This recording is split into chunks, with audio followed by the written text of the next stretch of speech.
Next we move to chapter 10, which is the shoulder joint.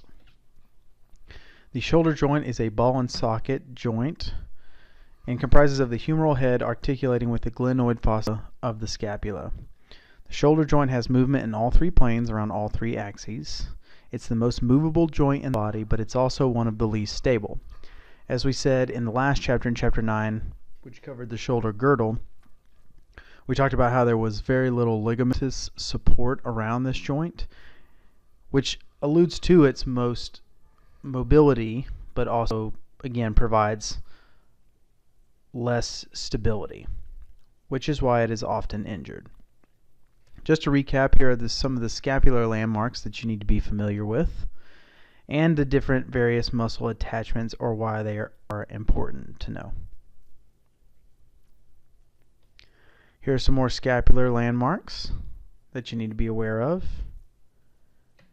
and then we finish with these as well.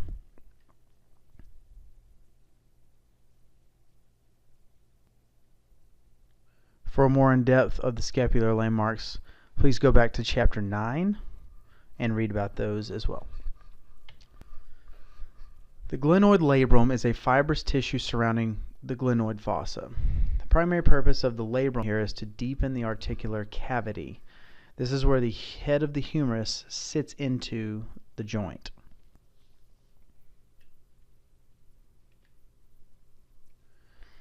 Here are the landmarks of the humerus that you'll need to be familiar with.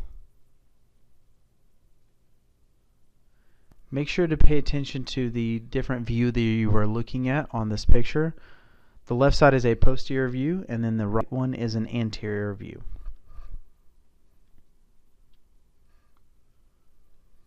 A good thing to note is that the greater tubercle is always going to be on the lateral side.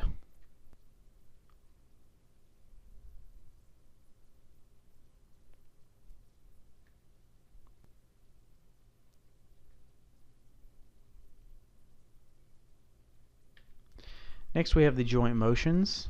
In the sagittal plane around the frontal axis, we have 0 to 180 degrees of flexion. Extension is the return back to 0, and then hyperextension, which we have about approximately 45 degrees.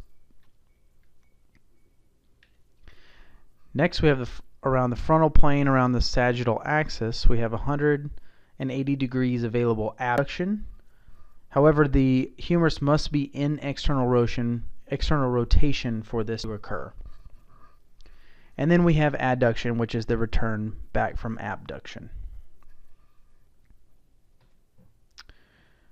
In the transverse plane around the vertical axis, we have about 90 degrees of external and internal rotation, 30 degrees of horizontal abduction, and 120 degrees of horizontal adduction.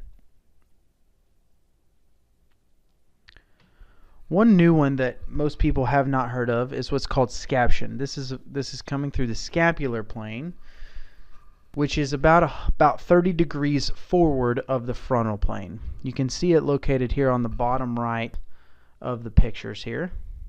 Okay, and we have about 180 degrees available of scaption as well. This is a good illustration of the arthrokinematic motion of the shoulder joint. As the shoulder goes into flexion, the ball or the head of the humerus must glide posteriorly and sometimes inferiorly as well in order to achieve full range of motion. On the other side, if we go into extension, the ball then must glide anteriorly in order to give us the full range of motion as well.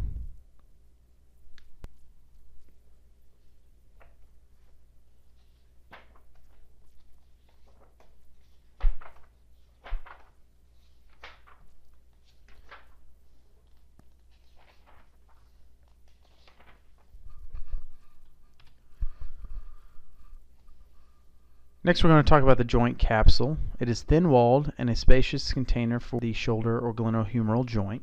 It attaches around the rim of the glenoid fossa of the scapula and the anatomical neck of the humerus. It has an outer fibrous membrane and an inner synovial membrane. With your arm hanging at your side, the superior portion is taut. With the shoulder abducted, the inferior is taut and superior slack. Here's the illustration of the joint capsule itself. Notice that the rotator cuff muscles, which are comprised of the supraspinatus, infraspinatus, teres minor, and subscapularis, are all cut away so you can see the joint capsule highlighted in yellow there.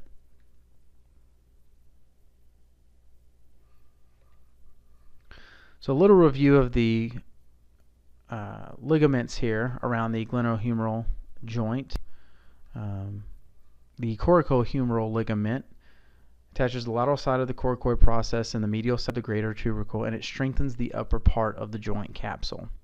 So on the picture on your right there, you can see the capsule highlighted in yellow, and you can see how the coracohumeral on the superior side of that helps to strengthen that capsule.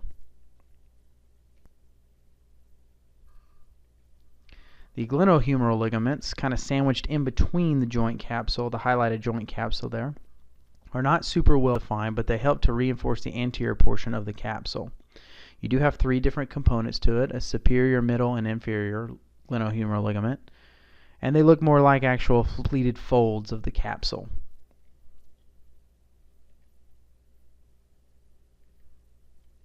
There are several bursae located throughout the shoulder joint. Some of the ones that are important to know are the subdeltoid bursa, because it's very large and it's located between the deltoid muscle and the joint capsule.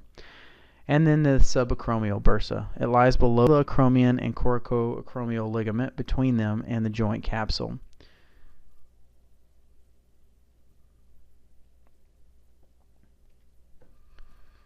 The rotator cuff is a tendinous band formed by the insertions of the supraspinatus, infraspinatus, teres minor, and subscapularis. The main job of the rotator cuff muscle group is to help keep the head of the humerus rotating against the glenoid fossa.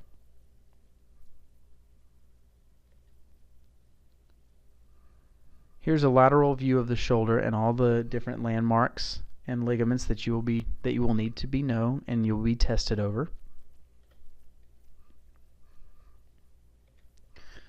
Next, we're going to talk about the thoracolumbar fascia, or lumbar aponeurosis.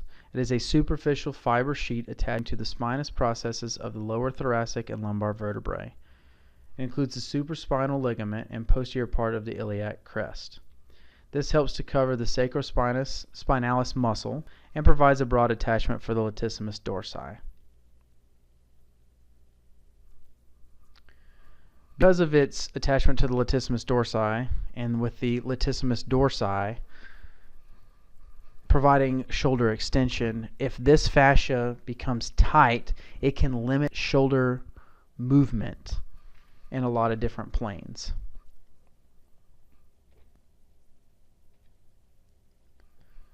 So here are the various things that contribute to shoulder stability. You have the glenoid labrum, the joint capsule, the rotator cuff muscles, and then shoulder muscles. Next, we're going to go through those shoulder muscles that you will be tested over. We begin with the deltoid. Notice that there are three parts: an anterior, middle, and posterior, and all three have different functions.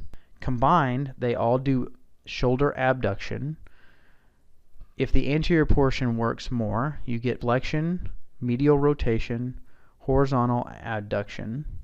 If the posterior side works primarily, you can have extension, lateral rotation, horizontal abduction. Next is the supraspinatus. Its main shoulder action is shoulder abduction. It is the most often torn rotator cuff muscle, given where its location of the tendon or its insertion is.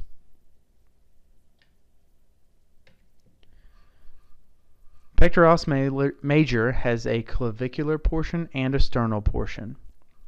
Notice that they have different origins but the same insertion.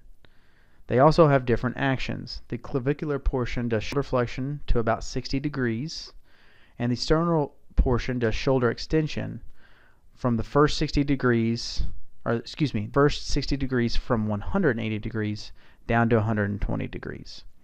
Together, they do shoulder adduction, internal rotation, and horizontal adduction. The latissimus dorsi is involved in shoulder extension, adduction, internal rotation, and hyperextension. And again, because it has the connection with the thoracolumbar fascia, it can be tightened if this fascia is indeed tight. The latissimus dorsi has a helper. It is called the teres major, and you can tell by its attachment of where it is. It helps to do shoulder extension, adduction, and internal rotation, which were some of the same movements that the latissimus dorsi does. Next is the infraspinatus, also involved in the rotator cuff muscle group. It does shoulder external rotation and horizontal abduction. Teres minor, which is the lower muscle on this picture you see in front of you, also does shoulder external rotation and horizontal abduction.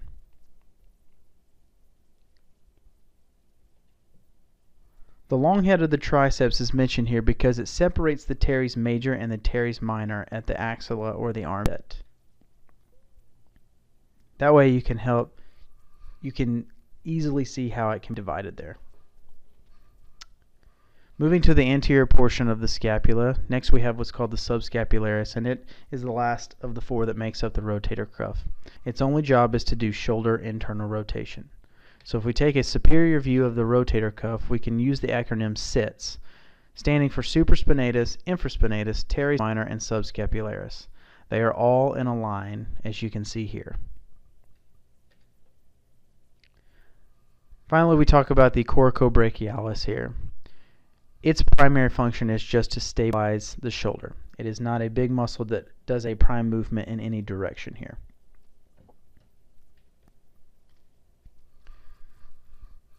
Note that the articular surface of the humeral head is greater than the glenoid fossa, as you can see on the picture here.